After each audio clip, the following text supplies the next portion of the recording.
सुप्रभात। मैं रागेंद्र राणा।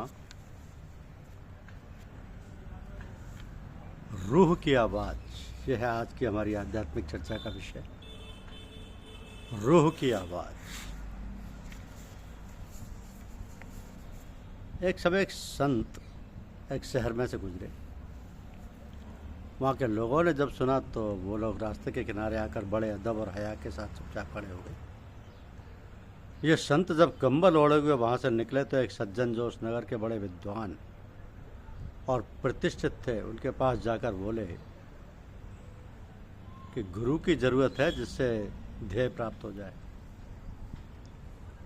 इनकी बात सुनकर वह संत उन सज्जन के पास से ये शब्द कहते हुए निकले, तू आलिम है या फाजिल, हकीम है या तबीब, हाजी या काजी, अमीर या गरीब।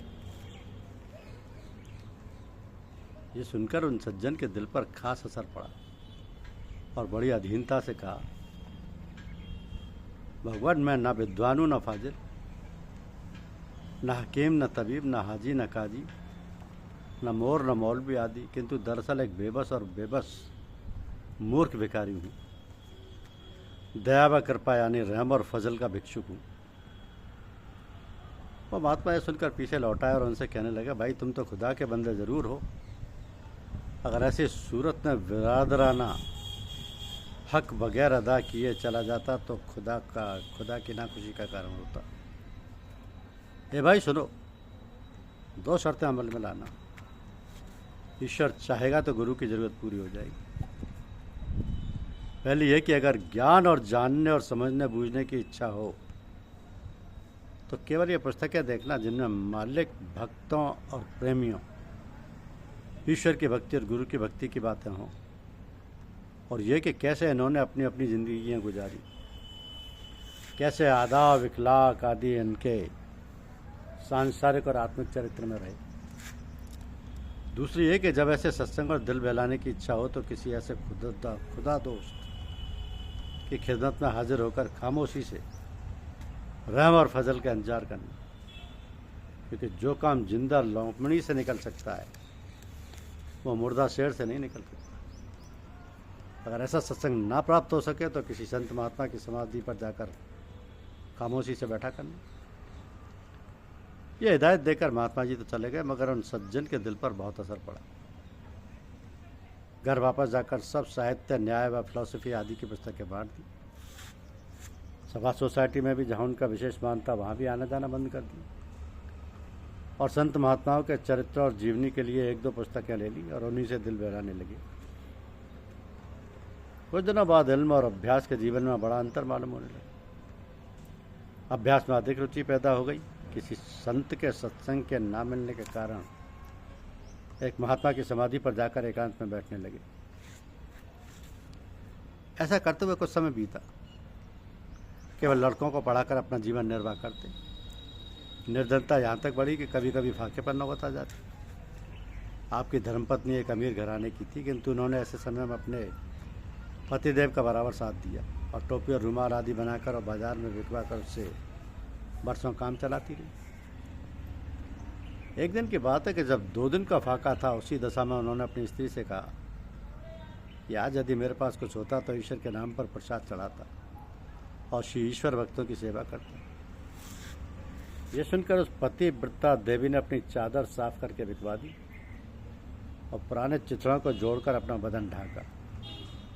इससे जो धन मिला उससे चावल आदि मांग कर खीर बनाई और पतिदेव के सामने करके प्रेम भरे शब्दों में निवेदन किया, स्वामी आप ईश्वर के नाम पर प्रसाद चढ़ाइए और बांटिए तथा आप भी पान कीजिए। तो उन्होंने पूछा, ये सामान कहाँ से आया? तो मुस्कुराते हुए देवी ने कहा, ये सब धर्म की कमाई का है। मेरे पास जो ओढ़नी थी उसी को साफ कर बिकवा कर ये प्रबंध किया है। स्त्री के त्याग, प्रेम और तप को देखकर पतिदेव की आंखों में आंसू जारी हुए और कहने लगे कि ये सत्यवती देवी तो खूब बाजी ले गई। जो मैं सोचता था तूने कर दिखाया। और कुछ ऐसे राम में डूब गए कि अंग अंग में उनकी लहर दौड़ गई। उसी आवेश में उठकर सीधे उसी समाधि पर जो बस्ती से बाहर थी चल दिए। कड़ाके का जाड़ा पड़ रहा था। अंधेरी रात और काली घटाएं आसमान पर थी। इधर दुखी हृदय और 2 दिन के भूखे प्यासे समाधि पर जाकर चुपचाप जा बैठे। इधर इनकी धर्मपत्नी खीर लिए हुए पीछे पीछे जाकर समाधि से बाहर एक पेड़ की आड़ में खड़ी हो गई। जरा देर बाद आंधी पानी बड़े जोर से आया और ओले भी पड़े। इस कारण वो देवी बेहोश होकर गिर पड़ी। उसी समय एक महात्मा कंबल ओढ़े हुए भागते हुए समाधि पर पहुंचे। उन्होंने जब उनको रोते हुए सर झुकाए हुए बैठे देखा तो कहा, यहाँ कौन बैठा हुआ है? नम्र होकर उन्होंने उत्तर दिया कि एक अधम प्राणी, पापी दीनहीन जीव हूँ। ये शब्द सुनते ही महात्मा जी का जी भर आया और कहने लगे, हे प्रभु, इन शब्दों को तो मैंने बहुत दिन हुए सुना था, किंतु आज के शब्दों में हृदय का दुख भरा हुआ है। आज जाकर देखा कि वही सज्जन है जिन्हें महात्मा जी ने उपदेश दिया था। आपने झट उन्हें अपनी गोद में उठा लिया। जब उन्होंने अपने आप को उन्हीं महात्मा की गोद में देखा तो खुशी की हद ना रही और उनके चरणों को पकड़कर रोने लगे। इतने में बिजली चमकी और उस देवी की ओर महात्मा जी की निगाह जा पड़ी। देखा कि वह बेहोश पड़ी है और आंचल से ढका हुआ एक खीर का बर्तन है जिसको उसने बड़ी दृढ़ता और सावधानी से पकड़ रखा है। महात्मा जी उस देवी को अपनी गोद में उठा लाए और अपने भक्त उसके पतिदेव से सब हाल जानकर उस देवी पर बहुत प्रसन्न हुए। जब वो सचेत हुई कहने लगे, ए नेक बेटी, तुम धन्य हो। ईश्वर तुमसे प्रसन्न है और तुम्हारे त्याग के कारण तुम्हारे पतिदेव से भी राजी है। दोनों को अपनी शरण में लेकर कृतार्थ कर दिया और खीर का प्रसाद सबने पान किया। ये सब कृपा और फजल की कमाई है। दीक्षा की बात शिक्षा दी कि तुम्हारे दिलों में जो गम भरा है उसकी चाशनी तुम्हारी तवज्जो में आ गई है। मालिक की याद में दिल बहलाव की सूरत भी होना चाहिए। मालिक को जाना और पहचाना नहीं जा सकता, इसलिए उसके सतनाम को लेकर इस तरह याद करना चाहिए कि सूरत उस सतनाम की ध्वनि से भर जाए और दिल से मेल खाकर दिल के शब्द में लय हो जाए, यहाँ तक कि दिल का शब्द आत्मा के शब्द में लीन हो जाए। जब सूरत दिल के शब्द से मिली रहती है तो आत्मा से सीधा संबंध हो जाता है, पर ध्यान आदि का जोर लगाना नहीं पड़ता है। दिल का शब्द सारे शरीर में फैल जाता है और रोम रोम में मालिक की याद बसी हुई अनुभव होने लगती है। ध्येय सामने आता जाता है, मकसद। ईश्वरीय ज्ञान का दावा कभी नहीं करना चाहिए। यदि कोई दावा करेगा तो झूठा होगा, क्योंकि यदि दावा करेगा तो यह जरूर है कि भी दावा या तो सच होगा या झूठ। अगर सच भी कहेगा तो यह ख्याल कर ले कि सच्चे भक्त अपनी तारीफ नहीं करते, और यदि झूठा होगा तो मक्कारी और फरेबी होगी।